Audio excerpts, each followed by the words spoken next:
मला मुक्त करण्या पापातुनी, मला मुक्त करण्या श्रापातुनी, येशू रक्त वाहिले तुझ्या देहातुनी, रक्त वाहिले तुझ्या देहातुनी, मला मुक्त करण्या पापातुनी, मला मुक्त करण्या शापातुनी, येशू रक्त वाहिले तुझ्या देहातुनी, रक्त वाहिले तुझ्या देहातुनी, कुकर्म केले मी हाताने, दिले पाप तुझे खिळाने, कुकर्म केले मी हाताने, जखडले हात तुझे खिळाने, पवित्र शास्त्र माझ्या हाती देऊनी, पवित्र शास्त्र माझ्या हाती देऊनी, येशू रक्त वाहिले तुझ्या देहातुनी, रक्त वाहिले तुझ्या देहातुनी, मला मुक्त करण्या पापातुनी, मला मुक्त करण्या शापातुनी, येशू रक्त वाहिले तुझ्या देहातुनी, रक्त वाहिले तुझ्या देहातुनी, केले विचार मी पातकी, फुफुटकार तेरी तुझ्या मस्तकी, केले विचार मी पातकी, फुफुटकार तेरी तुझ्या मस्तकी, तारणाचा मुकुट मला घालुनी, तारणाचा मुकुट मला घालुनी, येशू रक्त वाहिले तुझ्या देहातुनी, रक्त वाहिले तुझ्या देहातुनी। एक बार प्रभु को धन्यवाद कि परमेश्वर ने इस शाम के वक्त हमें अवसर दिया कि हम उस परमेश्वर के चरणों में आए और उसकी आराधना करें। प्रभु को धन्यवाद देता हूँ पूरे दिल से।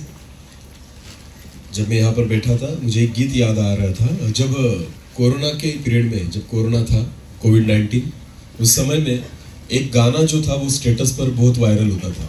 शायद मुझे नहीं पता आपने सुना हो या नहीं, किसी को पता है क्या वो गाना कौन सा था? एक गाना था कि लोग डर के मारे उस गाने को अपने स्टेटस पर रखते थे। मैंने उन दिनों में बहुत लोगों के स्टेटस पर वो गाना देखा था, सुना था, और वो गाना ऐसा था, यीशु का नाम मेरे प्राणों की रक्षा, मेमने का लहू मेरे घर की सुरक्षा। हालेलुया। गीत के बोल ऐसे थे, यीशु का नाम मेरे प्राणों की रक्षा, मेमने का लहू मेरे घर की सुरक्षा। ऐसा गीत था। बहुत लोगों के स्टेटस पर मैंने देखा था उस समय, क्योंकि लोग अपने घर में क्या थे तब? असुरक्षित। बोलो क्या थे? असुरक्षित। और इसलिए तब उनको याद आती थी किसकी? प्रभु यीशु मसीह की, कि यीशु का नाम मेरे प्राणों की रक्षा और मेमने का लहू मेरे घर की सुरक्षा। हालेलुया। तब लोगों को प्रभु यीशु मसीह के लहू के बारे में याद आता था कि उसका लहू अगर मेरे घर पर होना तो मेरा घर सुरक्षित है। आमीन। आपको पता है कोविड-19 के समय, उस कोरोना के वक्त में, अगर परिवार में किसी व्यक्ति को कोरोना हो जाए तो हम क्या करते थे? उस व्यक्ति को अपने साथ खाना खिलाते थे? नहीं। वो हमारे साथ सो सकता था? नहीं। वो उठ बैठ सकता था हमारे साथ? तो उसको हम क्या करते थे? अपने ही घर में बंद कर रख देते थे, एक अकेला। बराबर है ना? हाँ। भले पति पत्नी एक दूसरे से कितना भी प्यार करते हो, पर अगर पत्नी को कोरोना हो गया तो पत्नी कहाँ जाएगी? अकेली एक रूम में, और पति उसको बाहर से, या तू खुद को बात बंद कर ले। बराबर है ना? हाँ। या पति को कोरोना हो गया तो पत्नी क्या करेगी? आपको पता है जिसको खाना नहीं बनाना आता था वो भी पत्नी को कहता था तू बीमार है अंदर जा, मैं कुछ भी करूंगा बना लूंगा, पर तू मत बना अगर तू खिलाएगी तो मुझे भी हो जाएगा। हालेलुया। समझ में आ रहा है कुछ?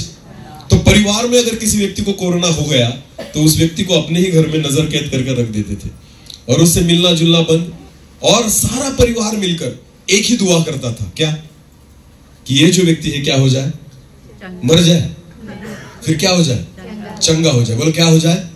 चंगा हो जाए। क्योंकि आपको पता था अगर ये चंगा नहीं हुआ, अगर इसकी बीमारी दूर नहीं हुई, एक तो वो भी अपनी जान से जाएगा, और दूसरी चीज अगर वो ज्यादा दिनों तक इस बीमारी में रहा तो शायद वो बीमारी हमें भी लग सकती है। हालेलुया। आपको पता है इसे ही परिवार कहा जाता है। इसे क्या कहा जाता है? परिवार में अगर एक व्यक्ति भी परमेश्वर से दूर होना तो ये सारी परिवार की जिम्मेदारी है कि हम सब मिलकर उसके लिए क्या करें? प्रार्थना करें। क्योंकि हो सकता है आपकी प्रार्थना के द्वारा वो बच जाए, अगर नहीं बचा, आपको पता है अगर आप प्रार्थना नहीं करेंगे, अगर आप उसके लिए बोझ नहीं उठाएंगे तो शायद वो व्यक्ति अपने पाप में मरेगा, पर आपको पता है खुदा आपसे भी हिसाब लेगा। हालेलुया। क्योंकि आपने उसके लिए प्रार्थना नहीं की, क्योंकि आपने उसके लिए बोझ नहीं उठाया, क्योंकि आपने उसके लिए घुटने नहीं टेके, क्योंकि आपने उसके लिए आंसू नहीं बहाए, क्योंकि वो आपके परिवार का एक व्यक्ति था। हालेलुया। आपके परिवार के लिए प्रार्थना करने की जिम्मेदारी किसी सेवक की नहीं है। आपके परिवार के लिए प्रार्थना करने की जिम्मेदारी किसी पास्टर की नहीं है। आपके परिवार के लिए बोझ उठाने की जिम्मेदारी केवल आपकी है। हालेलुया। मुझे एक बार एक बहन ने फोन किया था रात को, जब मैं गाड़ी चला रहा था, मीटिंग के लिए जा रहा था, और उस बहन ने मुझे फोन कर बताया, सर जी पहचाना क्या? मैंने कहा नहीं, क्योंकि मेरे पास मोबाइल नंबर सेव नहीं था। उस बहन ने पहले भी फोन किया था मुझे, उसके परिवार के बारे में उसने प्रार्थना करवाई थी और मैंने उसके लिए प्रार्थना की। और उसके बाद बहुत दिनों के बाद उस बहन ने फिर एक बार मुझे फोन किया और कहा, पास्टर जी मुझे पहचाना? मैंने कहा नहीं, मैं लास्ट टाइम मैंने आपको फोन किया था प्रार्थना के लिए कि मेरे परिवार के लिए, मेरे बच्चों के लिए प्रार्थना कीजिए। मैंने कहा हाँ ठीक है। तो उन्होंने कहा एक बार फिर प्रार्थना कीजिए। मैंने कहा ठीक है कर देता हूं। मैंने प्रार्थना की, आमीन बोला। उसके बाद उस बहन ने कहा, पास्टर जी जब तक मेरे परिवार को उत्तर न मिल जाए प्रार्थना करते रहिए। जब तक मेरे परिवार को उत्तर न मिले आप क्या करते रहिए। मैंने कहा मैं नहीं करूंगा, ये आपकी जिम्मेदारी है। हालेलुया। आपके लिए मैं निरंतर प्रार्थना नहीं कर सकता, ये आपकी जिम्मेदारी है। आमीन। आपकी जिम्मेदारियों को दूसरे के कांधों पर मत सौंपो, क्योंकि खुदा ने अगर आपको परिवार दिया है ना, उस पूरे परिवार का बोझ आप ही को उठाना होगा। आमीन। अगर एक व्यक्ति पाप में है तो पूरा परिवार उसके लिए प्रार्थना करे। आमीन। अगर एक व्यक्ति बीमार है, आपको पता है अगर परिवार में एक व्यक्ति बीमार हो जाता है ना, तो उसके दवा पानी का खर्चा पूरे परिवार को उठाना पड़ता है। हालेलुया।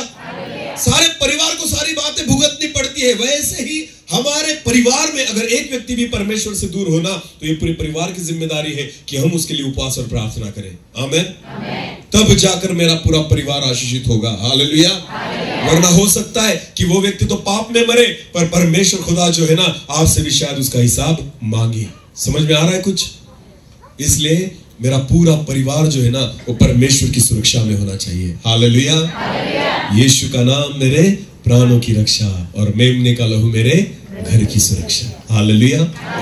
आज इसी वचन के बारे में हम देखेंगे। आमीन।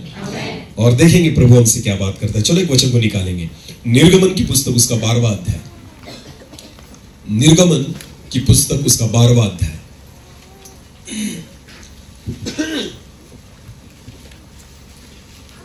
अभी मेरी ओर देखो, हम पढ़ेंगे, पर उसके पहले थोड़ा मैं आपको बताना चाहता हूं। मिस्र में जब इजरायली लोग थे, अब जब परमेश्वर ने मूसा को भेजा उनको निकालने के लिए, तब 10 पीड़ाओं के द्वारा परमेश्वर ने फिरौन को चमत्कार दिखाया कि वो उनको छोड़ दे, पर वो छोड़ ही नहीं रहा था।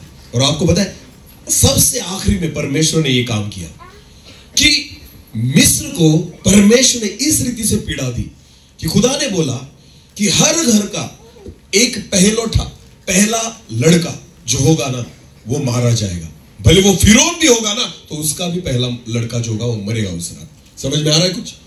और परमेश्वर ने कहा जो इजरायली लोग थे उनके बारे में परमेश्वर की योजना अलग थी, क्योंकि खुदा नहीं चाहता था कि उनमें से कोई मरे। आमीन।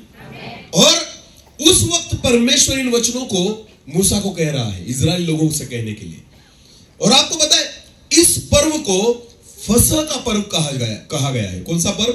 फसह का पर्व। अगर मराठी में देखें तो वल्हांडन, और इंग्लिश में देखें तो पास ओवर। इंग्लिश में पास ओवर कहते हैं, मराठी में वल्हांडन कहते हैं, और हिंदी में इसे फसह का पर्व कहा जाता है। मुझे नहीं पता गुजराती में क्या है। हाँ वही है फिर ना जो हिंदी में है, फसह का पर्व। तो हम इस पर्व के बारे में देखेंगे। एक परिवार के लिए, एक घर के लिए ये पर्व था। हालेलुया। ये सारे लोगों के लिए नहीं था, ये केवल परिवारों के लिए था, एक घर के लिए था।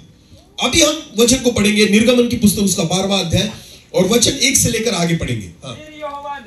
फिर यहोवा ने मिस्र देश में मूसा और हारून से कहा, यह महीना तुम लोगों के लिए आरंभ का ठहरे। मैं आपको बताना चाहता हूं, वचन में शुरुआत में ऐसा कहा गया है, फिर यहोवा ने मूसा और हारून से कहा। बोलो कहा। आपको पता है परमेश्वर क्यों बात करता है? परमेश्वर अपने वचन को इसलिए भेजता है कि आप बच जाओ। आमीन। खुदा जब भी कुछ कहता है ना तो परमेश्वर की योजना है कोई आशीषित हो। खुदा जब भी बोलता है ना, परमेश्वर की इच्छा है कि आप सावधान हो जाओ, आप बच जाओ, खुद को बचा लो, किसी का नाश हो न हो, इसलिए परमेश्वर हर वक्त बोलता है। आमीन।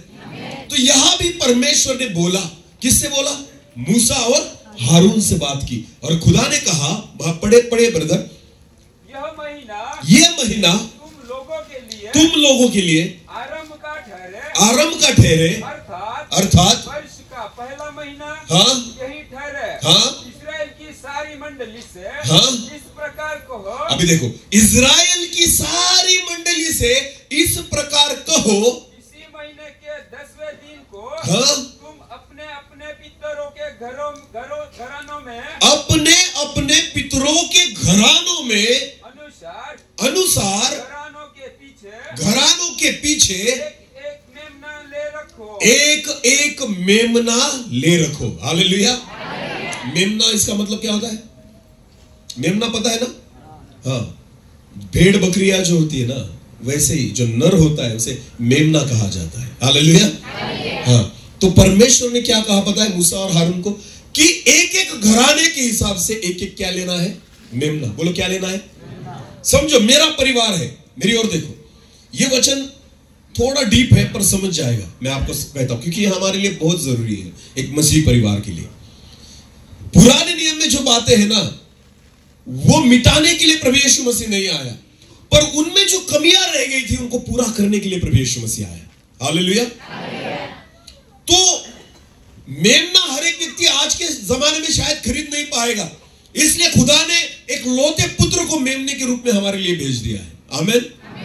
तो इसलिए पुराना नियम और नया नियम ये दोनों एक ही है, पर इतना है कि जो वहां पर नहीं कर सकते थे वो पुराने नियम में बहुत सहज रीति से हो गया। हालेलुया।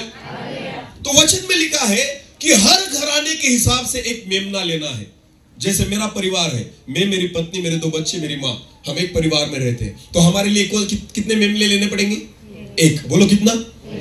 और मेरे बाजू में अगर मेरा भाई रहता है और उसका परिवार रहता है तो उसके लिए कितने लेने पड़ेंगे? समझ में आ रहा है कुछ? हाँ।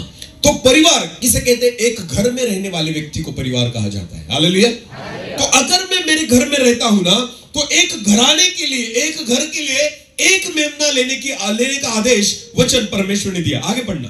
और यदि किसी के घराने में एक मेमने के खाने के लिए मनुष्य कम हो, तो वह अपने सबसे निकट रहने वाले पड़ोसी के साथ प्राणियों की गिनती के अनुसार एक मेमना ले रखे। हाँ, अभी देखो, अगर आपके घर में 2 ही लोग हैं और पूरा मेमना आप खा नहीं सकते, तो आपको क्या करना पड़ेगा कि आपके निकट में, आपके बाजू में जो आपका पड़ोसी होगा ना, उनके 4 लोग होंगे ना, तो आप साथ मिलकर एक घर में रहना। हालेलुया। उस रात आपको अलग अलग नहीं रहना है। अगर आप एक मेमने को नहीं खा पाएंगे तो आपको क्या करना है? कम से कम दूसरे परिवार के साथ संगति करनी है। आमीन। और उनको आपके यहां बुलाइए या आप उनके घर निकल जाइए, पर एक मेमना वहां पर होना ही चाहिए। हालेलुया।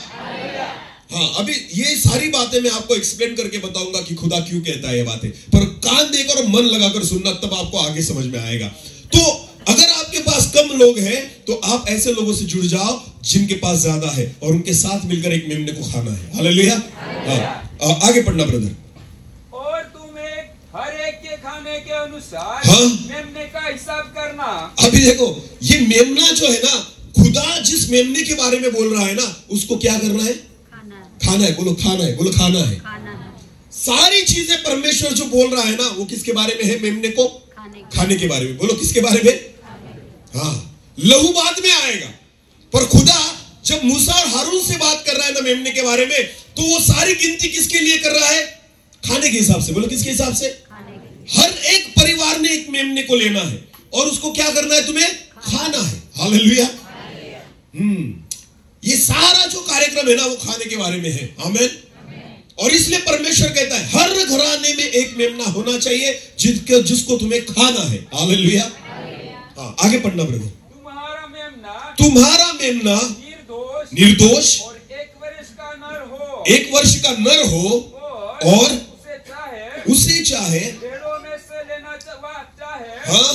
बकरियों में से, हाँ? और इसी महीने के 14वें दिन तक हाँ? उसे रख छोड़ना। हाँ? और उस दिन गोधूली के समय, उस दिन गोधूलियों के समय, इसका मतलब शाम के समय, रात के समय, इस्राएल की सारी मंडली के लोग उसे बलि करें। उस मेमने को अपने घर में क्या करे? बलि करे, मारे। हालेलुया। हाँ, अभी देखो, मेमना लिया मैंने मेरे परिवार के लिए, और उस रात, जिस रात को परमेश्वर ने कहा है, उस रात को उसे क्या करना है? काटना है, बलि देना है। हाँ, आगे। तब वे उसके लहू में से कुछ लेकर जिन घरों में मेमने को खाए। हाँ, ये बात ध्यान देकर सुनना। उस लहू में से लेकर जिन घरों में मेमना खाया जाएगा। हालेलुया। आप वो लहू दूसरे घर को नहीं लगा सकते। भले आपने उसी मेमने को काटा हो, पर आप पड़ोसी को नहीं दे सकते वो लहू कि जाओ और तुम्हारे भी घर को लगाओ। बिल्कुल नहीं। वचन में ऐसा लिखा है, जिस घर में मेमना खाया जाएगा केवल उसी घर को वो लगाना है। हालेलुया। जिस फसह के पर्व के बारे में परमेश्वर का वचन हमें सिखाता है ना, एक बात ध्यान देकर सुनना, कि जिस मेमने को खुदा ने मारने के लिए बोला था और लहू को लगाने के लिए बोला था ना, लहू लेकर हम बांट नहीं सकते। लहू केवल उन्हीं घरों को लगेगा जिस घरों में मेमने को खाया जाएगा। हालेलुया। और आपको पता है नए नियम में मेमना कौन है? नए नियम में मेमना कौन है? यीशु मसीह। हालेलुया। जिस घर में यीशु मसीह को खाया जाएगा केवल उसी घर को लहू लगेगा। आमीन। अभी यीशु मसीह को कैसे खाएंगे? चलो एक वचन पढ़ेंगे, यूहन्ना रचित सुसमाचार, जल्दी पढ़ेंगे। यूहन्ना रचित सुसमाचार उसका 6 अध्याय और वचन 53 से लेकर आगे पढ़ेंगे 53।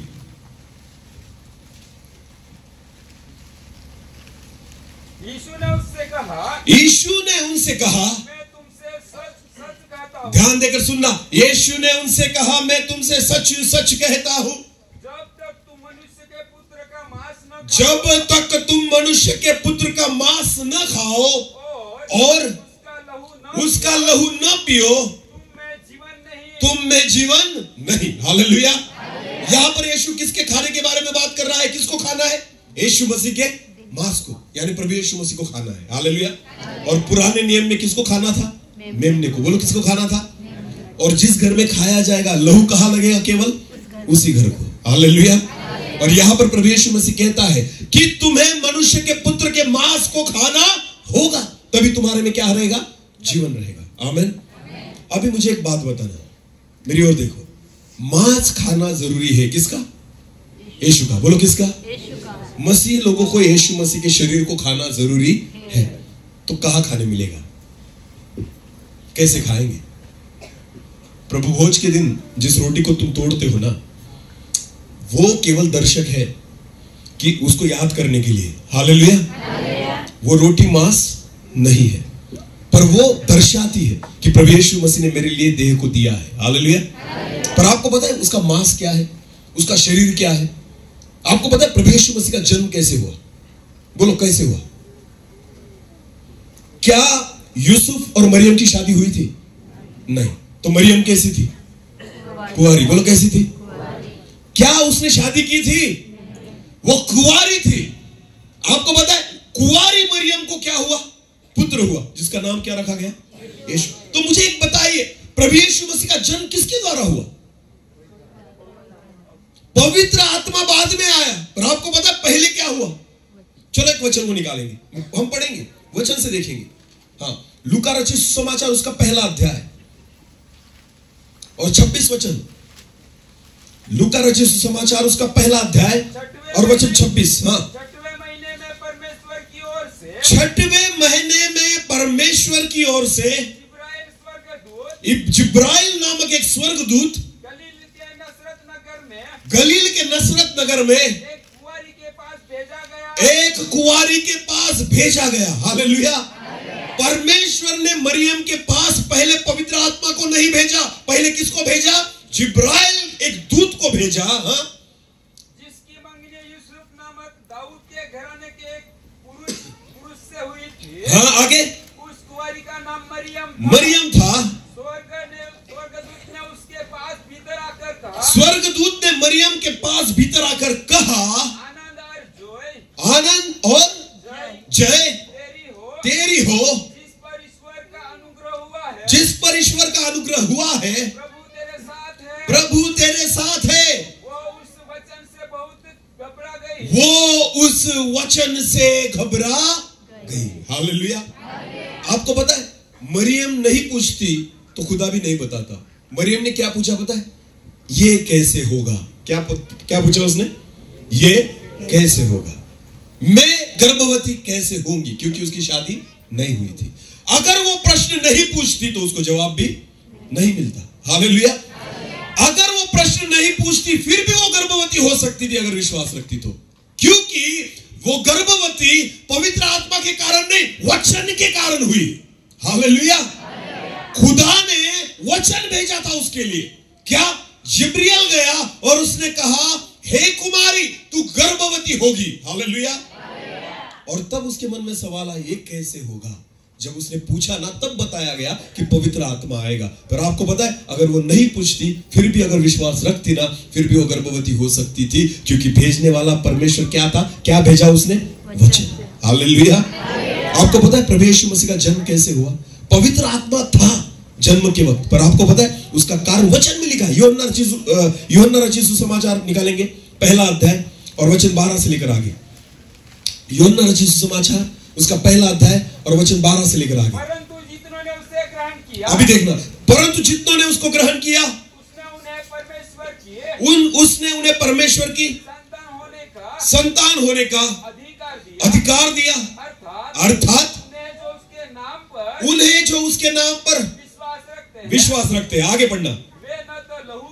वे ना तो लहू से, ना तो शरीर की इच्छा से, ना तो मनुष्य की इच्छा से, परंतु परमेश्वर से उत्पन्न हुए हैं। अभी यीशु के बारे में आगे क्या लिखा है पढ़ेंगे। हाँ, और वचन देहधारी हुआ। हालेलुया।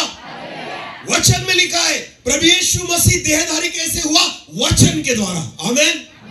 क्योंकि वचन में लिखा है, यूहन्ना रचित सुसमाचार उसका पहला अध्याय पहले वचन में क्या लिखा है? आदि में वचन था, वचन परमेश्वर के साथ था और वचन ही परमेश्वर था। और 14 वचन में लिखा है वचन देहधारी हुआ। हालेलुया। तो प्रभु यीशु मसीह की देह किसके द्वारा उत्पन्न हुई? वचन के द्वारा। बोलो किसके द्वारा उत्पन्न हुई? यीशु मसीह की देह वचन के द्वारा उत्पन्न हुई, इसलिए उसकी देह ही वचन है। आमीन। और यीशु मसीह कहता है तुम्हें क्या खाना होगा? मेरे देह को, मेरे शरीर को खाना होगा। उसका शरीर वचन से उत्पन्न हुआ है। जब आप वचन को खाते हो इसका मतलब है आप उसके शरीर को खाते हो। हालेलुया। जब आप प्रभु यीशु मसीह के वचन को खाते हो ना, इसका सरल मतलब होता है आप किसको खा रहे हो? यीशु मसीह के मांस को और उसके शरीर को खा रहे हो। हालेलुया। और वचन में लिखा है जो कोई मेरा मांस खाएगा और लहू पिएगा उसमें जीवन रहेगा। आमीन। और फसह के पर्व में लिखा गया है जिस घर में मेमना काटा जाएगा और जिसमें उसका मांस खाया जाएगा केवल उसी घर को क्या लगाना है? उसके लहू को लगाना है। आमीन। अगर आप चाहते हो कि आपका परिवार सुरक्षित रहे, अगर आप चाहते हो कि आपके परिवार को, आपके घर को मेमने का लहू लगे, तो वो केवल उसी घर को लगेगा जिस घर में मेमने को खाया जाएगा। हालेलुया। और मेमना प्रभु यीशु मसीह है। अगर उसके मांस को आपको खाना है, इसका मतलब आपको उसके वचनों को खाना होगा। आमीन। जिस परिवार में यीशु मसीह के वचन को खाया जाएगा, लहू केवल उसी परिवार को लगेगा। आमीन, हालेलुया। क्योंकि वचन में लिखा है उसका वचन देहधारी हुआ। आमीन, हालेलुया। ब्रदर आगे पढ़ेंगे। नहीं, अभी 7 वचन निर्गमन की पुस्तक। हाँ, पर इस्राएलियों के विरुद्ध क्या मनुष्य क्या पशु। 7 वचन ना। हाँ 7, हाँ 12-7। तब वे उसके लहू में से कुछ लेकर जिन घरों में मेमने को खाएंगे उसके द्वार पर, दोनों अलंगों पर और चौखट के सिर पर उस लहू को लगाए। हालेलुया। मसीह लोगों, हर एक व्यक्ति के घर को सुरक्षा नहीं मिलेगी। आप क्रिश्चियन हो इसलिए प्रभु आपको सुरक्षित नहीं रखेगा। आपको पता है, जिस घर में उसके मांस को खाया जाएगा, जिस घर में उसके वचनों को खाया जाएगा, जिस घर में परमेश्वर के वचन को लिया जाएगा, जितना आप वचन को खाओगे, जितना परमेश्वर के वचन को आप ग्रहण करोगे, जिस घर में परमेश्वर का वचन खाया जाएगा, लहू केवल उसके ही घर पर लगेगा। हालेलुया। ये फसह का पर्व है। आमीन। जिस घर में उस मेमने के मांस को खाओ, उसी चौखट पर, अलंगों पर उस मेमने के लहू को लगाना है। आमीन। वरना ऐसा भी होता ना, मैं आपको बताना चाहता हूं, मेरी ओर देखो। अगर 4 भाई इजरायली एक ही लाइन में रह रहे हैं तो वो क्या करते पता है आपको? एक मेमना लेते, उसको काटते और उसका लहू 4 में बांट देते। थोड़ा तू लगा, थोड़ा मैं लगाता हूं, थोड़ा ये लगाएगा, थोड़ा वो भी लगाएगा। आपको पता है ऐसे नहीं चलेगा। आपको क्या करना है? जिस घर में मेमना खाया जाएगा ना, उसी को प्रभु सुरक्षा देगा। हालेलुया। इसलिए मेमना हर एक घर में चाहिए। आमीन। हर घर में वचन होना ही चाहिए। हर घर में परमेश्वर के वचन को आदर मिलना ही चाहिए। जब तक आप आपके घर में वचन को खाना शुरू नहीं करते, वचन को मानना शुरू नहीं करते, वचन को ग्रहण करना शुरू नहीं करते, आपका परिवार सुरक्षित नहीं रह सकता। हालेलुया। यीशु का लहू केवल उन घरों में लगाया जाएगा जिस घर में उसके मांस को, इसका मतलब उसके वचनों को खाया जाएगा। हालेलुया। अब ब्रदर आगे पढ़ो उसी वचन को। और वे उसके मांस को उसी रात आग में भूंजकर अख़मीरी रोटी और कड़वे साग पात के साथ खाए। आगे अभी देखो मांस को कैसे खाना है। उसका सिर, पैर और आंतड़िया समेत आग में भूनकर खाना। हाँ, ये तीनों चीजें हम फेंक देते हैं। ये तीनों चीजें हम क्या करते हैं? हाँ, हम सिर को नहीं खाते, हम आंतड़ियों को नहीं खाते और हम पैरों को भी नहीं खाते। पर बाइबल में क्या लिखा है पता है? मेमने को कैसे खाना है? सिर, पैर और आंतड़ियों समेत। हालेलुया। बकरी का मांस लेने गए कभी? जाते हैं ना, तो कैसे चूस ऐसे, वो डाल, हाँ थोड़ा वो डाल, नहीं ये नहीं चाहिए, वो चाहिए, ऐसा है ना। हाँ, अगर 1 किलो मांस लेना है ना तो हम सारा नहीं लेते। हालेलुया। तो जो पसंद है ना वही चीजें लेंगे। अगर मुझे कलेजी चाहिए ना तो उसकी कलेजा ज्यादा डाल, चर्बी नहीं चाहिए मुझे, आंतड़ी नहीं डालना, नहीं वो पैर का भाग नहीं चाहिए मुझे, और सिर का मत डाल, मुझे जो चाहिए उतना ही डाल। हालेलुया। है या नहीं? पर आपको पता है जिस मेमने को खाने के बारे में खुदा कहता है, उसके बारे में ऐसा कहा गया है, सिर खाना है, उसके पैर भी खाना है, आंतड़िया भी फेंकनी, यानी पूरे मेमने को क्या करना है? वचन कैसा खाना है? पूरा। बोलो कैसा खाना है? हम कैसा खाते हैं? सिर पसंद नहीं, ये पसंद नहीं, वो पसंद नहीं, 2 तो तुम्हें दिया जाएगा पसंद है। कौन सा पसंद है? 2 तो तुम्हें दिया जाएगा। बाकी सिर वाला पसंद नहीं है, बाकी वो पैरों वाला पसंद नहीं है।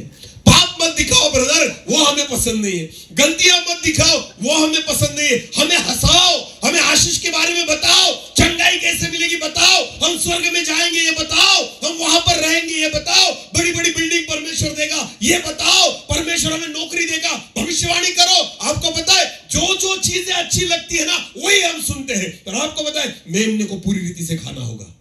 हालेलुया। जो आपको अच्छा लगे वो भी, और जो अच्छा नहीं लगता वो भी। हालेलुया। हाँ, जिस घर में मेमने को खाना है ना, इस रीति से खाना है। वचन में लिखा है कि पूरा मेमना आपको खत्म करना है। आमेन। तो वचन कैसे खाना पड़ेगा? मत्ती रचित सुसमाचार, लूका, मार्कुस, बस इतना ही नहीं तो उत्पत्ति से लेकर प्रकाशित वाक्य। बोलो उत्पत्ति से लेकर। हाँ, कुछ पुस्तक ऐसे हैं बाइबल में हमें समझ में नहीं आते, जहां वो वंश दिया गया है, बराबर ना, इसका लड़का वो, उसका लड़का हो, हम क्या करते हैं, उसको छोड़ देते हैं और बाकी का पढ़ते हैं। बिल्कुल नहीं, आपको वो भी पढ़ना होगा। हालेलुया। आपको वो भी पढ़ना होगा, शायद उसमें से भी परमेश्वर आपसे बात करे। आमेन। आपको पता है ये सारे वंश के बारे में यहां पर इतना डिटेल क्यों लिखा गया है? क्योंकि ये सत्य है। आमेन। ये सत्य है, इसलिए परमेश्वर ने सारी डिटेल बातों को यहां पर लिखा है। कुछ लोग जो होते हैं ना, उनको भजन संहिता पढ़ना अच्छा लगता है, बस उतना ही पढ़ते हैं। हाँ ब्रदर, मैं रोज भजन संहिता पढ़ता हूं, बाकी कलीजी अच्छी लगती उतना ही खाएगा, और पैर कौन खाएगा? हाँ, प्रकाशित वाक्य समझ में नहीं आता ब्रदर, इसलिए मैं पढ़ता नहीं। ऐसा नहीं चलेगा, अतड़िया भी खानी होगी। हालेलुया। जो तुझे अच्छा नहीं लगता कुछ फर्क नहीं पड़ता, तुझे वचन पूरा ही खाना होगा। आमेन। तो भले जो पुस्तक समझ में आए या समझ में ना आए, मेरे दिमाग से बाहर निकल जाए, फिर भी तुम्हें पढ़ना होगा, फिर भी तुम्हें खाना होगा। आपको पता है, खुदा इतना खाओ। में परसों ही हम एक मीटिंग में थे, हम जिस एरिया में सेवा करते वहां से एक जवान आया था, उसने खुद की गवाही दी। वो कहता है, मैंने सर इतना वचन को खाया है, इतना वचन को खाया है, अभी कोई भी सामने आया ना तो पूरा पेट फूक गया है मेरा। जो भी सामने आया उसको वचन से ही बोलता हूं, क्योंकि खा ही इतना लिया है, तो निकलेगा वही ना। हालेलुया। जो खाओगे वही बाहर निकलेगा। आमेन। समझ में आ रहा है कुछ? क्योंकि वचन में लिखा है, जो अंदर जाता है, हाँ, जो अंदर जाता है, हृदय में जाता है, वही बाहर निकलता है। आमेन। वचन पेट में नहीं जाता, वचन कहाँ जाता है? हृदय में। बोलो कहाँ जाता है? तो जितना आप वचन को पढ़ेंगे वो कहाँ जाएगा, और फिर बाहर क्या निकलेगा? बोलो बाहर क्या निकलेगा? वचन। आपको पता है, इसलिए वचन में लिखा है, जो हृदय में जाता है ना, मनुष्य को अशुद्ध करता है, और जो हृदय में जाता है वही तुम्हें पवित्र भी करता है। आमेन। तो जितना ज्यादा वचन खाओगे वो हृदय में रहेगा और वही बाहर निकलेगा। आमेन। तो मेमने को पूरा खाना पड़ेगा। बोलो कैसा खाना पड़ेगा? और जब तक आप पूरा नहीं खाते, लहू नहीं लगेगा। आमेन। जब तक वचन को पूरी रीति से अंगीकार नहीं करते, आपके द्वार पर लहू नहीं लग सकता। आमेन। इसलिए खुदा ने कहा है, उसकी आंतड़ियां, उसके पैर और उसके सिर को भी खाना है। ये तीन चीजें प्रभु ने क्यों मेंशन किए पता है आपको? क्योंकि खुदा को पता था ये तीनों फेंक देंगे, ये खाएंगे नहीं, इसलिए बाकी शरीर के बारे में नहीं बोला गया है, इन तीन चीजों के बारे में बोला गया है। क्योंकि ये तीन फेंक देते हैं, नहीं खाएंगे, या दूसरों को दे देंगे, तू खा, हम नहीं खाएंगे। और खुदा ने इन तीनों के बारे में बताया, पहले इनको खा, उसके बाद दूसरी चीजों को खाना जो तुझे अच्छी लगती है। हालेलुया। पहले उन वचनों को सुनो जो तुम्हें अच्छे नहीं लगते, जो तुम्हारे दोष को दिखाते हैं, तुम्हारे पापों को दिखाते हैं। आपको पता है, इन दिनों में यही तीन चीजें खानी जरूरी है। आमेन। ऐसे वचनों को मत सुनो जो तुम्हारे आशीष के लिए बोले जाते हैं। ऐसे वचनों को मत सुनो जो केवल तुम्हें चंगाई के लिए सुनाए जाते हैं। ऐसे वचनों को मत सुनो जो तुम्हें हंसाते हैं। ऐसे वचनों को सुनो जो तुम्हें अच्छा नहीं लगते। आपको पता है, वही तुम्हारे जीवन में काम करेंगे। हालेलुया। गलती दिखाना हमें अच्छा नहीं लगता, पापों को दिखाना हमें अच्छा नहीं लगता, हमें तो उन वचनों को अच्छा लगता है सुनना कि तुम्हारे लिए भविष्यवाणी की जाए कि तुम्हारे द्वारा परमेश्वर ये करेगा, तुम्हारे द्वारा परमेश्वर वो करेगा। अरे दाऊद के बारे में भी तो भविष्यवाणी हुई थी, दाऊद को भी तो अभिषेक किया गया था, पर जिस दिन से दाऊद को अभिषेक किया गया उस दिन से शाऊल उसके पीछे पड़ गया। हालेलुया। समझ में आ रहा है कुछ? जिस दिन दाऊद को अभिषेक किया गया उस दिन के बाद उसके दुश्मन बढ़ गए। कौन बढ़ गए? दुश्मन बढ़ गए। हालेलुया। परमेश्वर जब आपके बारे में भविष्यवाणी करता है ना, समझ लेना उस दिन से शैतान आपके पीछे लग गया, क्योंकि खुदा ने अपॉइंटमेंट लेटर दे दिया है तुम्हें। आमीन। परमेश्वर ने अपनी जॉब दे दी है तुम्हें, परमेश्वर ने अपने काम पर रख लिया है तुम्हें। और जिस दिन खुदा आपको चुन लेता है, आपको जॉब दे देता है, अपने काम पर रख लेता है, उस दिन से शैतान आपका क्या हो गया? दुश्मन। बोलो क्या हो गया? दाऊद जिस दिन अभिषेक उसने प्राप्त किया ना, उसी दिन से शैतान उसके पीछे पड़ गया था। हालेलुया। कुछ नहीं किया था उसने, शाऊल का भी कुछ नहीं बिगाड़ा था, उल्टा उसने गोलियात को मारकर इजरायली लोगों को बचाया था, शाऊल को बचाया था, और फिर भी शाऊल उसको मारने के लिए पीछे पड़ा था। आपको पता है अभिषेक पाना इसका मतलब ऊंचा होना नहीं होता। अभिषेक ये चीज है कि शैतान हाथ धोकर आपके पीछे पड़ जाता है। हालेलुया। हाँ, वो आपको हराने के लिए आपके पीछे पड़ जाता है, आपको गिराने के लिए आपके पीछे पड़ जाता है। उन वचनों को केवल सुनना मत पसंद करना कि तुम्हारे द्वारा परमेश्वर महान कामों को करेगा। आपको पता है जब महान काम तुम्हारे द्वारा होने वाले हैं ना, तब शैतान भी हाथ धोकर तुम्हारे पीछे पड़ने वाला है, ये भी जान लेना। पूरा वचन खाओ, आमेन। ज्ञान लेना है ना परमेश्वर के वचन का, तो पूरा लो। आधा ज्ञान जो होता है ना खतरनाक होता है। हालेलुया। हाँ, इसलिए खुदा ने कहा अतड़िया खाओ, सिर को भी खाओ और पैर को भी खाओ। आगे बढ़ना ब्रदर। कच्चा या जल में हाँ, कुछ भी पका कर ना खाना। हाँ, कच्चा भी मत खाना, पका कर। समझ आ रहा है? कच्चा या जल में पका कर मत खाना। वाह वाह, जल में पका कर क्यों नहीं खाना? टेस्ट बढ़ती है। हालेलुया। उसमें मीट वगैरह डाल के, फिर अदरक इलायची वगैरह डाल के, फिर सूप भी पिएंगे और अच्छा लगेगा, और खाने में भी टेस्टी लगेगा ना, तो सहज रीति से खा पाओगे। हालेलुया। इसलिए परमेश्वर ने कहा पानी में नहीं गलाना उसे, पानी में उसे नहीं पकाना। उसको कहा कैसे खाना है? हाँ, पढ़ो ब्रदर। और हाँ? उसमें से कुछ भी हाँ? सवेरे तक न रहने देना। आपको पता है उसे अग्नि में, आग में जलाकर खाना है। हालेलुया। ये खाना बहुत मुश्किल है। पूरे मेमने को कैसे खाएंगे? कुछ तो चाहिए साथ में। हालेलुया। मसाला वगैरह तो चाहिए ना, कुछ भी नहीं, उसको केवल आग में जलाकर खाना है। हालेलुया। हाँ, वचन ऐसे ही खाओ, आमेन। जैसा मिलता है वैसे खाओ। आपको पता है परमेश्वर का वचन जो खाते रहोगे, खाते रहोगे, खाते रहोगे, एक दिन आएगा खुदा आपके पूरे परिवार को आशीषित करेगा। आमेन। परिवार में परमेश्वर के वचन का आदर करो, परमेश्वर के वचन को ग्रहण करो, खुदा के वचन को खाना शुरू करो, क्योंकि वचन ही प्रभु यीशु मसीह की देह है। आमेन। उसकी देह को खाना, उसका मतलब उसके वचनों को खाना है। आमेन। और कोई चीज छूटनी नहीं चाहिए, पूरे वचनों को खा लेना है। हालेलुया। हाँ, और परमेश्वर ने कहा कैसे खाना है वो भी बताया। आगे पढ़ना ब्रदर। हाँ। और यदि कुछ सवेरे तक रह भी जाए, हाँ? तो उसे आग में जला देना, जाया नहीं जाना चाहिए। आमेन। परमेश्वर का कलाम जाया नहीं जाएगा। वचन में लिखा है एक दिन आएगा कि वचन का अकाल पड़ेगा। हालेलुया। खुदा उस वचनों को भी उठा लेगा। आमेन। जब प्रभु यीशु मसीह ने 5 रोटी और 2 मछलियां उन पर आशीष किया और 5000 से ज्यादा लोगों ने खाना खाया नहीं, उसके बाद क्या किया प्रभु यीशु मसीह ने? कहा बाकी जितना बचा है उतना इकट्ठा करो। बोलो क्या किया? इकट्ठा करो, उसमें से कुछ भी जाया नहीं जाएगा। हालेलुया। तो कितनी टोकरियां भरी? 12। बोलो कितनी? चेले कितने थे? एक चेले को कितना मिला? 1 टोकरी। जाया नहीं जाएगा। आमेन। खुदा ने कहा बनाया मैंने ना, तो एक भी ऐसे नहीं जाएगा, सारा फिर एक बार इकट्ठा कर लो। आमेन। परमेश्वर उसके वचनों को कभी जाया नहीं जाने देता। आमेन। हाँ, आप परमेश्वर के वचन का आदर करो, इसलिए वचन में लिखा है सुबह तक कुछ भी जाया न जाए, अगर रह गया तो उसे जला देना। आगे पढ़ना। और उसके खाने की यह विधि है। अभी देखो खाना कैसा है वो भी बताया गया है। वचनों को कैसे खाओ उसकी भी एक विधि है। कमर बांध कर। बोलो खाना कैसे खाना है? हम तो बेल्ट ढीला कर खाते हैं। हालेलुया। खाना खाने को अगर बैठो ना तो थोड़ा बेल्ट ढीला करके खाएंगे तो ज्यादा जाएगा। और वहां पर क्या कहा है? बोलो क्या कहा है परमेश्वर के वचन में? कैसे खाना है? कमर बांध कर खाओ। इसका मतलब क्या होता है? इसका मतलब क्या होता है? ये अपने बेल्ट के बारे में नहीं है। हालेलुया। जिन्होंने पेट बढ़ा कर रखा है उनके लिए नहीं है। ध्यान देना, एक वचन को निकालेंगे। चलो इफिसियों की पत्री निकालेंगे। हम वचन को देखेंगे, वचन से ही देखेंगे। इफिसियों की पत्री उसका 6 अध्याय। इफिसियों की पत्री उसका 6 अध्याय और 14 वचन को पढ़ेंगे। इफिसियों 6 और 14। इसलिए सत्य से अपनी कमर कस लो। हालेलुया। सत्य क्या है?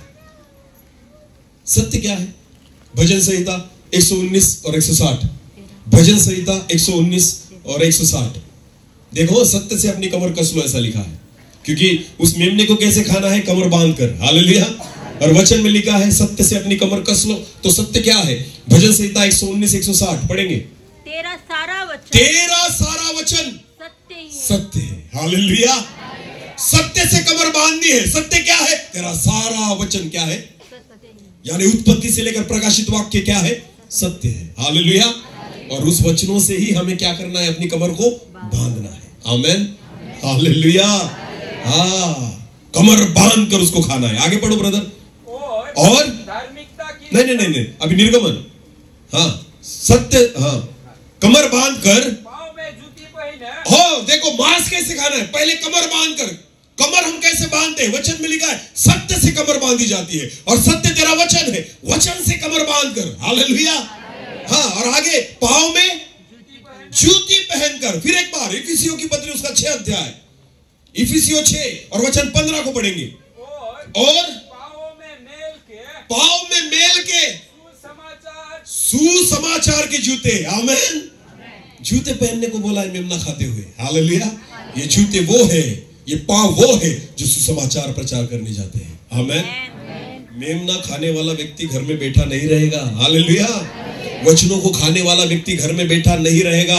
अगर उसको खाना है ना, खाने के बाद वो जाएगा, क्योंकि उसके पाँव में सुसमाचार के जूते आ जाएंगे। आमेन। हालेलुया। मेरी ओर देखो, मैंने बहुत खा लिया पेट भरकर, तो पचाने के लिए क्या करना पड़ता है? लोग कहाँ जाते हैं? हाँ, घूमने जाते हैं ना शाम के वक्त। हाँ, खाना खाने के बाद कहाँ जाएंगे? इसके पीछे क्या रीजन है? कि अगर हम पैदल जाएंगे, थोड़ा चलेंगे, तो क्या होगा? जो खाया है पच जाएगा। बोलो क्या होगा? तो खाने के बाद हमें बाहर निकलना पड़ता है। हालेलुया। खाने के बाद सो जाओ, क्या होगा? पचेगा। कुछ न करो और केवल सो जाओ। आपको पता है आप ऐसे बढ़ने लगोगे, क्योंकि उसका फायदा आपको नहीं होगा, नुकसान ही ज्यादा होगा। हालेलुया। खाना खाने के बाद लोग बाहर निकलते हैं घूमने के लिए। आपको पता है वचनों को जब खाओगे ना, तो जूते पहनना है। बोलो कैसे? सुसमाचार के। आमेन। जब वचन आप खाओगे ना, खुदा आपको बाहर लेकर जाएगा और लोगों को आप बताएंगे ही बताएंगे, क्योंकि आपके पेट में क्या भरे पड़े हैं? वचन। बोलो क्या है? पूरे हृदय में वचन भरे हैं। आमेन। तो इसलिए वचन में लिखा है जब कमर को बांध के खाना, उसके बाद पैरों में जूते पहनकर खाना। और आगे क्या लिखा है? और हाथ में लाठी लिए हुए। आमेन। तीनों चीजें वचन को दिखाती है। सत्य से कमर बांधना, वो भी वचन है। पाँव में जूते पहनना, सुसमाचार का वचन है। और लाठी, बाइबल में लाठी किसको कहा गया है? वचन। वचन बोलो, वचन को क्या कहा है? लाठी। हाँ, आपको पता है तेरी लाठी वचन है। आमेन। तीनों चीजें वचनों को दिखाती है। आमेन। खाया किसको जा रहा है? मेमने को। पर वचन के बारे में लिखा गया है कमर कसना, उसके बाद पैरों में जूते होने चाहिए, हाथ में लाठी होनी चाहिए। ये तीनों चीजें वचन को दर्शाती है। आमेन। जब आपके जीवन में वचन हो, आप वचन के अनुसार चलते हो, आपकी तैयारी वचन के अनुसार हो, आप वचन ही खाओगे। हालेलुया। मेरी तैयारी अगर वचन के अनुसार है ना, तो मैं वचन ही खाऊंगा। इसलिए प्रभु यीशु मसीह कहता है मनुष्य केवल रोटी से नहीं, पर परमेश्वर के मुंह से निकलने वाले वचनों से जीवित रहेगा। आमेन। हालेलुया। अगर मेरे घर को सुरक्षा चाहिए यीशु मसीह के लहू की, तो केवल उन घर को सुरक्षा मिलेगी जिन घरों में उसके वचनों को खाया जाता है। हालेलुया। जिस घर में वचन को नहीं खाया जाता, उस घर को सुरक्षा नहीं मिल पाएगी।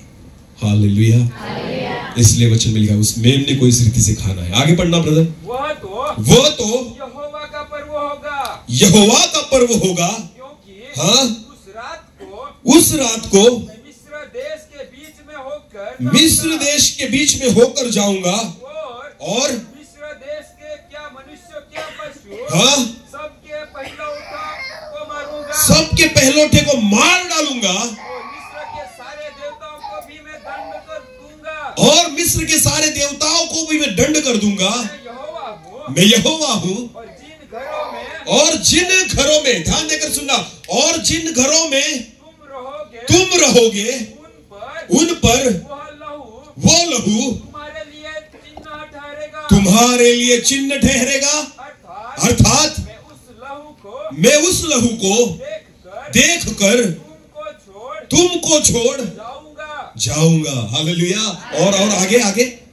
और जब मैं मिस्र देश के लोगों को मारूंगा तब वो विपत्ति तुम पर न पड़ेगी, वो विपत्ति तुम पर न पड़ेगी और तुम नष्ट न हो और तुम्हारा नाश न होगा। हालेलुया। आपको पता है यीशु मसीह का लहू मेरे परिवार के ऊपर, मेरे घर के ऊपर इसलिए लगना चाहिए क्योंकि मेरा और मेरे परिवार का नाश न हो। हालेलुया। और ये तभी होगा जब उस घर में क्या खाया जाएगा? मेमना। बोलो क्या खाया जाएगा? और मेमना कौन है? परमेश्वर का वचन। यीशु मसीह जो मेमना है ना, वो वचन के द्वारा जन्म उसने लिया। आमेन। हाँ, शब्द वचन देहधारी हुआ। हालेलुया। जिस घर में मेमने को खाया जाएगा उस घर पर लहू लगेगा, और जिस घर पर लहू लगेगा परमेश्वर उसका नाश नहीं करेगा। आमेन। समझ में आया कुछ? हाँ, तो लहू हम दूसरों में बांट नहीं सकते। लहू तो उस मेमने का ही लगेगा जिस मेमने को उसी घर में खाया जा रहा है। आमेन। हालेलुया। समझ में आया? प्रियो, अगर मेरा परिवार सुरक्षित रहना चाहिए, ऐसी अगर हमारी इच्छा है, तो परमेश्वर चाहता है अपने घर में वचनों को खाओ। हालेलुया। हाँ, तब जाकर प्रभु यीशु मसीह का लहू वहां पर लगेगा। एक आखिरी वचन को पढ़ेंगे, यूहन्ना रचित सुसमाचार उसका 6 अध्याय।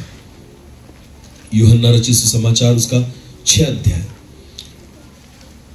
48 से लेकर आगे पढ़ेंगे 48।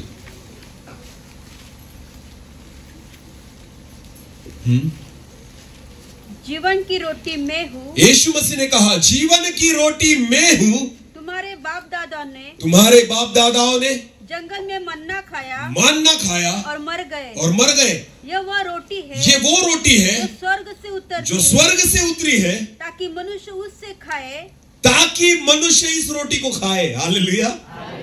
हाँ, आपको पता है, मेरी ओर देखो, मनुष्य जो है ना कुछ भी खाए पर कुछ भी नहीं खाता। हाँ, मैं एक बात आपको कहना चाहूँ, समझो मुझे पुलाव अच्छा लगता है, जरूरी नहीं कि हर एक व्यक्ति को अच्छा लगे, बराबर है ना। मैं तीखा ज्यादा खाता हूँ, जरूरी नहीं कि हर व्यक्ति खा सके, टेस्ट के हिसाब से होता है। बोलो किसके हिसाब से? टेस्ट के। तो आपको पता है प्रभु यीशु मसीह हमें खाने के लिए बोल रहा है। बोलो किसके लिए बोल रहा है? खाने के लिए। और हम सब की टेस्ट क्या है? अलग अलग। बोलो कैसी है? किसी को मीठा अच्छा लगता है, किसी को तीखा अच्छा लगता है, बराबर है कि नहीं? किसी को मटन अच्छा लगता है तो किसी को वेजिटेबल अच्छा लगता है।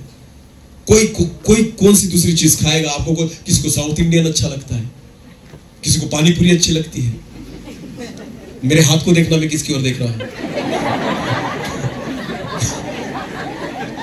हाँ, हर एक व्यक्ति की टेस्ट कैसी होती है? अलग होती है। क्यों चिलेश ब्रदर? हाँ। इन लोगों को कभी भी सिखाओ पानी पूरी मत खाओ, अच्छी नहीं होती। नहीं, जब भी देखेंगे तो उसके बारे में हमें अच्छा कहेंगे, अच्छा दिख रहा है, उसके हाथ अच्छे हैं, कुछ नहीं, गंदा नहीं होगा। मैं आपको बताना चाहता हूँ, मेरे बच्चे घर पर भी पानी पूरी बनाने को बोलते हैं उसको, पर मेरी पत्नी कहती वो टेस्ट नहीं आती। कैसे आएगी? दिन भर वो अपने हाथों को धोता है उसमें, तो टेस्ट तो बदलेगी।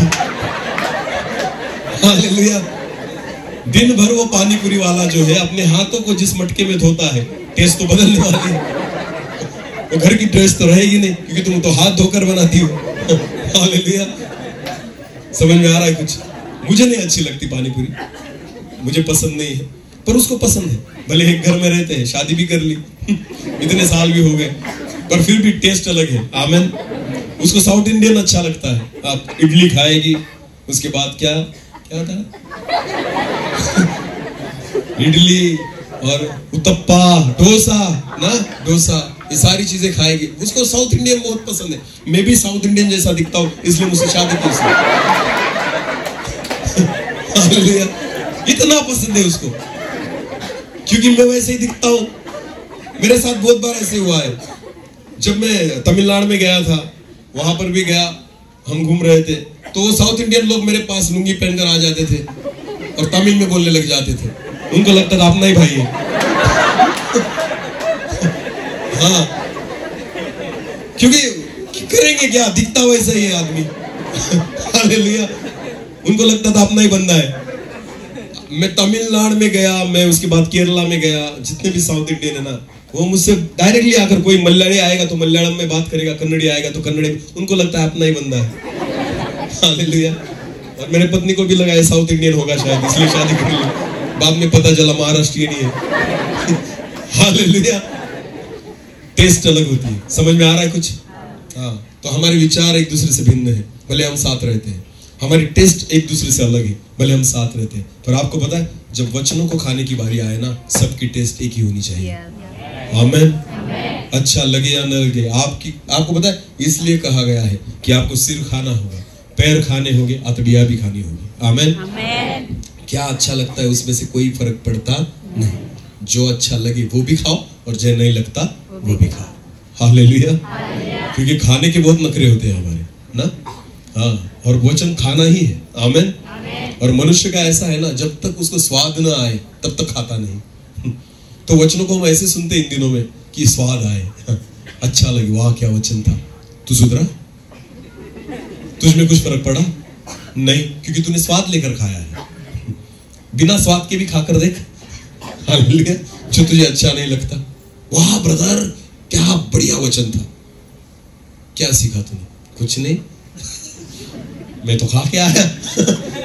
अरे भाई, केवल उन वचनों को मत खाओ जो तुम्हें अच्छे लगते हैं, उनको भी सुनो जो वचन हमें सुनने के लिए ऐसा लगता है, क्यों बोल रहा है ये, क्यों मेरे पापों को दिखा रहा है, क्यों गलतियों को दिखा रहा है, क्यों ऐसी बातें कर रहा है। आपको पता है, वचनों को खाना है ना, हर रीति से खाओ। आमीन। जो आशीष के लिए वो भी खाओ, जो पापों को दिखाते वो भी खाओ, जो गलतियां सुधारने के लिए बोलते उनको भी खाओ। आमीन। हालेलुया। अपने टेस्ट के हिसाब से मत खाना, वरना आप आशीषित नहीं हो पाओगे। आमीन। उत्पत्ति का पुस्तक हो या प्रकाशित वाक्य हो या बीच में जितने भी नबूवत की गई है, जितने भविष्यवक्ता है, आपको पता है हर एक पुस्तक में से आप आशीष का कारण बन सकते हो। आमीन। खुदा आपको आशीषित कर सकता है।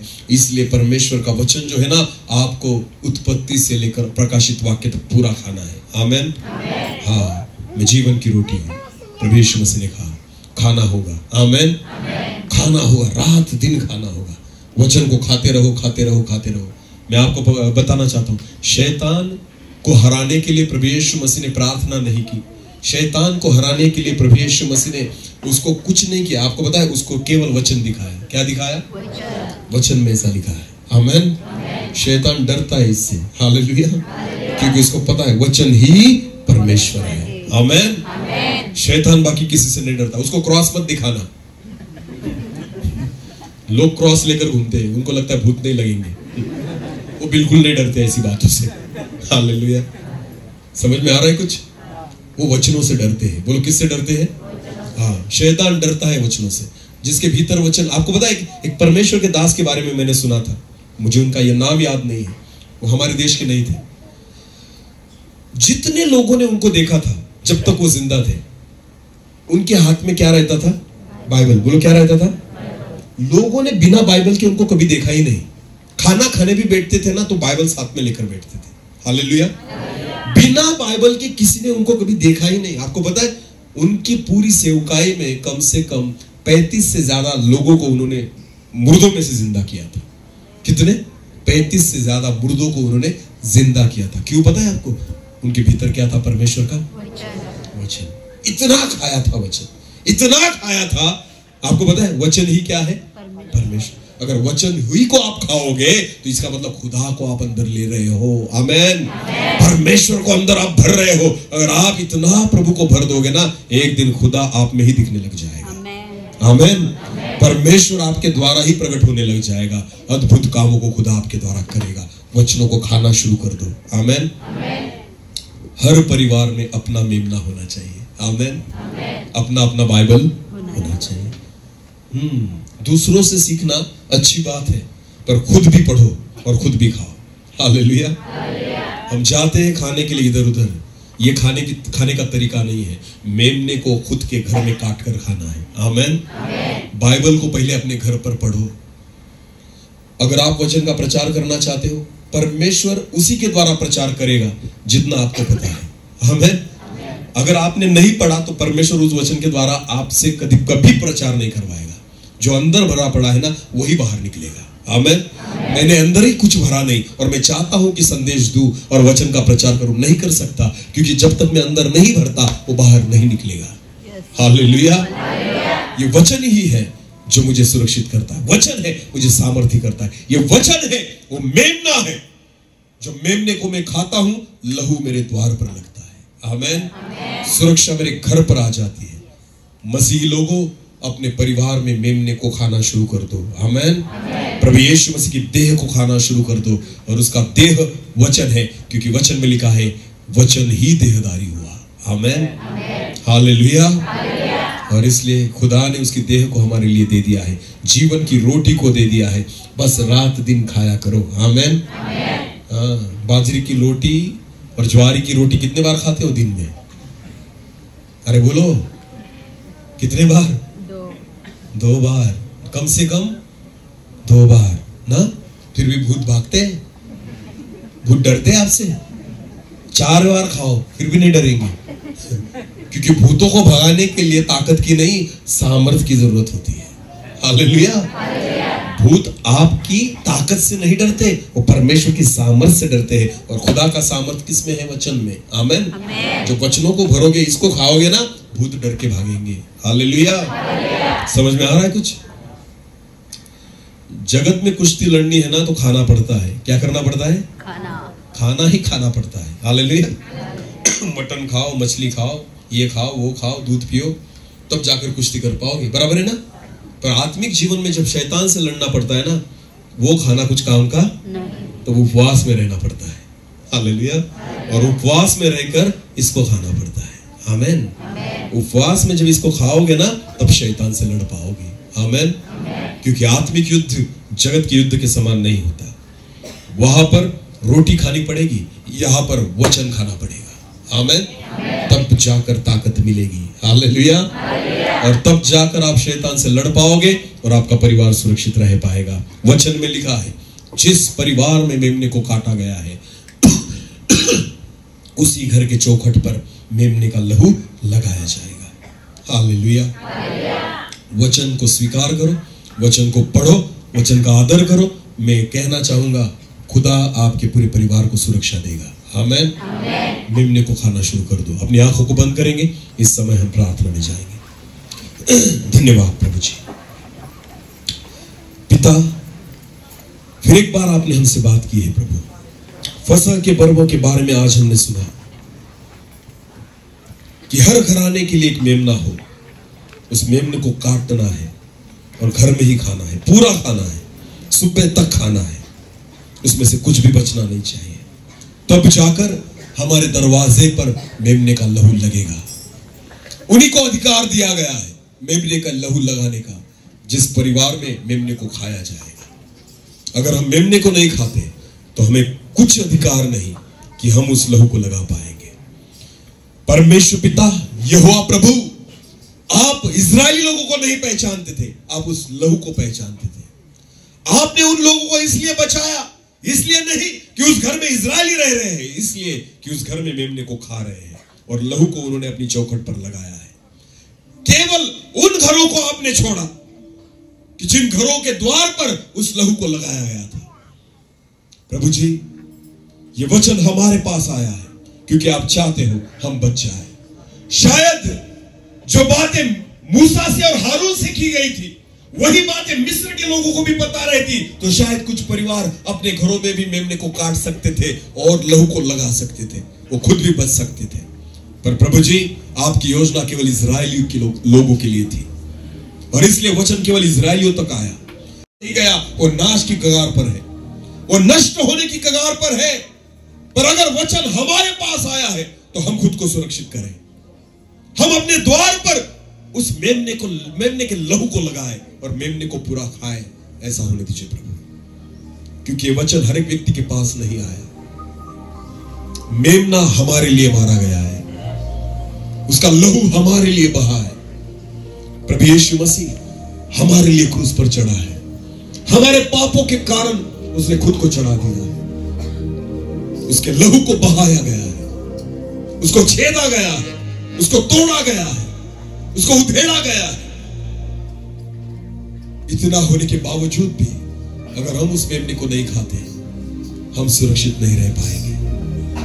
प्रभु जी, उस मेमने को, उस वचन को खाने के लिए आप हमें सहायता कीजिए कि मेमने का लहू हमारे दरवाजों पर रख जाए और हमारा घराना सुरक्षा पाए, उद्धार पाए, ऐसा होने दीजिए प्रभु। धन्यवाद। हालेलुया। मला मुक्त करण्या पापातुनी, मला मुक्त करण्या शापातुनी, येशू रक्त वाहिलं तुझ्या देहातुनी, रक्त वाहिलं तुझ्या मार्ग चुकलो मी मेंढरापरी, विंधील पाय तुझे क्रुसावरी, मार्ग चुकलो मी मेंढरापरी, विंधील पाय तुझे क्रुसावरी, खऱ्या जीवनाची वाट मला दावली, जीवनाची वाट मला दावली, येशू रक्त वाहिलं तुझ्या देहातुनी, रक्त वाहिलं तुझ्या देहातुनी, मला मुक्त करण्या पापातुनी, मला मुक्त करण्या शापातुनी, येशू रक्त वाहिलं तुझ्या देहातुनी, रक्त वाहिलं। विव्हळत होतो मी वेदनेने, छिन्न छिन्न देह तुझा चाबकाने, विव्हळत होतो मी वेदनेने, छिन्न छिन्न देह तुझा चाबकाने, रोगातुनी मला मुक्त करुनी, रोगातुनी मला मुक्त करुनी, येशू रक्त वाहिलं तुझ्या देहातुनी, रक्त वाहिलं तुझ्या देहातुनी, मला मुक्त करण्या पापातुनी, मला मुक्त करण्या शापातुनी, मला मुक्त करण्या गरिबीतुनी, मला मुक्त करण्या व्यसनातुनी, मला मुक्त करण्या रोगातुनी, मला मुक्त करण्या साऱ्या संकटातुनी, येशू रक्त वाहिलं तुझ्या देहातुनी, येशू रक्त वाहिलं तुझ्या देहातुनी, येशू रक्त वाहिलं तुझ्या देहातुनी, रक्त रक्त वाहिलं तुझ्या देहातुनी। धन्यवाद प्रभु जी, धन्यवाद पिता, जिस लहू को हमारे लिए आपने बहाया है प्रभु, उस लहू के द्वारा फिर एक बार आप हमें पवित्र कीजिए। हमारे घर पर, हमारे द्वार पर उस लहू को आप लगाइए पिता, कि हमारा परिवार सुरक्षित हो जाए, हम बच जाए, हमारा नाश न हो, वरन हम अनंत जीवन को पाए। प्रभु जी, जिस मेमने को हमें खाना है, अपने घर में खाना है, वो मेमना वचन है प्रभु। उस वचनों को खाने के लिए आप हमें सहायता कीजिए, वचनों को समझने के लिए आप हमें सहायता कीजिए, वचनों को पढ़ने के लिए आप हमें सहायता कीजिए, हम पूरे मेमने को खा सके। इसलिए प्रभु जी, हम आपसे अनुग्रह मांगते हैं प्रभु, कि हमारे चौखट पर आपका लहू लगे और हमारा पूरा परिवार सुरक्षित बने, ऐसा होने दीजिए प्रभु जी। धन्यवाद फिर एक बार आपके वचन के लिए कि आपने हमसे बात की। सारा आदर महिमा जलाल आप ही को देते हुए प्रार्थना जिंदा खुदा प्रभु यीशु मसीह आपके सामर्थ्य और जीवित नाम से मांगते हैं, आमीन।